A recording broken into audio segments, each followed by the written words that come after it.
न्यायावर विचारा, मी न्यायावर बोलेन. न्याय मला कसा घ्यायचा आहे, मला या 2.5 महिन्यामध्ये काय माझं नुकसान झालं, काय मला पायपीट करावं लागली, किती प्रेशर होतं, काय काय षडयंत्र रचले गेले, यावर मला बोला. मला या गोष्टीवर आम्ही कधी बोललोही नाही याच्या आधी आणि आम्हाला ह्याचं काही देणं घेणंही नव्हतं. परंतु हे सगळी जी साखळी होती ती या सगळ्यांना माहीत होती. त्यांनीच वेळीच हा निर्णय घेऊन याच्यामध्ये कुठंतरी एखादं पाऊल उचलायला पाहिजे होतं.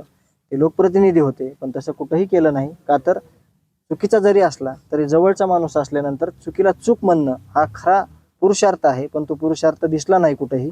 म्हणून मला त्या गोष्टीवर जास्त बोलायचं नाही. तुम्ही समाधानी का नाही आहात? राजीनाम्यावर समाधानी का नाही आहात? आम्ही कुठं एखाद्या गोष्टीत ती मागितली होती का, ही भूमिका होती का आमची भूमिका आहे न्यायाची. जे 2.5 महिन्यात आम्हाला आमच्या गावाला जे 18 पगड जातीतले लोक आहेत गरीब, त्या लोकांना विचारा तुम्ही किती त्रास झालाय. न्यायाची भीक मागताना मला काय काय त्रास झालाय. आम्ही सगळ्या गोष्टी CM पर्यंत, मुख्यमंत्री साहेबांकडं, अजितदादांकडं हे कशा सांगू शकतो.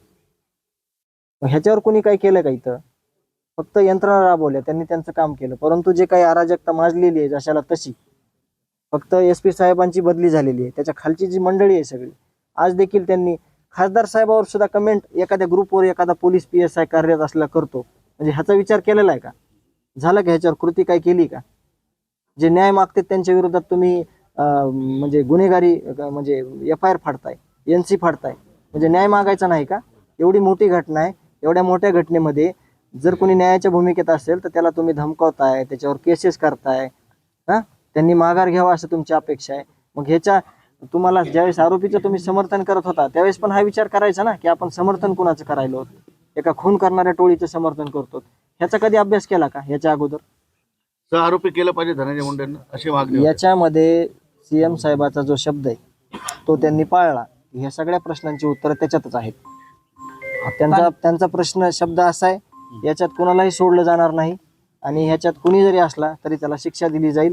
शेवटचा आरोपी फासावर लटकेपर्यंत आम्ही सोडणार नाहीत, असा त्यांचा शब्द आहे. ती त्यांची भूमिका आहे आणि त्यांना ती चोख पार पाडली पाहिजे. एक प्रश्न असा आहे की न्याय मिळण्याच्या मार्गावरचा हा अडथळा होता का, आणि तो आता अडथळा दूर झालाय ते मुख्यमंत्री साहेबाला आज वाटलं असेल. आम्हाला पहिल्या दिवशीपासून वाटतंय की न्यायाच्या भूमिकेमध्ये कुणी अडसर येऊ नये. कुणी असू द्या, समाजातलाही असू नये, आरोपीचं समर्थन करणारा असू नये किंवा राजकीय असू नये, ते आज मुख्यमंत्री साहेबांना वाटलं असेल. त्याच्यामुळे त्यांनी 2.5 महिन्यानंतर हे पाऊल उचललं आणि आपण न्याय मागतोय. फक्त न्यायापलीकडे आपण आतापर्यंत काही मागितलं असेल तर तुम्ही सांगा मला की तुम्ही न्याय सोडून ही दुसरी एक गोष्ट मागत होतात. आम्हाला न्याय पाहिजे, तो कुठल्याही पद्धतीनं पाहिजे. आणि मी एक गोष्ट पण म्हणत होतो वारंवार की ह्या सगळे जे तुम्ही मला प्रश्न विचारतात त्याचे उत्तर मुख्यमंत्री साहेबांकडे आहेत. शेवटी ते मुख्यमंत्रीच करू शकतात, मी करू शकत नाही. राजीनाम्याची मागणी, राजीनाम्याची चर्चा गेल्या काही महिन्यांपासून म्हणजे घटनेच्या दिवसांपासून झालेली आहे आणि ती केवळ असं होतं की न्यायासाठी म्हणजे अडथळा होऊ शकतो. ते त्यांनी तुम्हाला एक प्रश्न आहे की आता तरी न्यायाचा हा अडथळा दूर होईल असं वाटतं का? मला फक्त न्याय पाहिजे. मग आता ह्याच्यात अडथळा येणार आहे का ते परत जास्त अडचण येणार आहे, तर हे त्याचा विचार पण त्यांनीच केला गेला पाहिजे. कारण आम्ही शासनातही नाहीत आणि प्रशासनात पण नाहीत.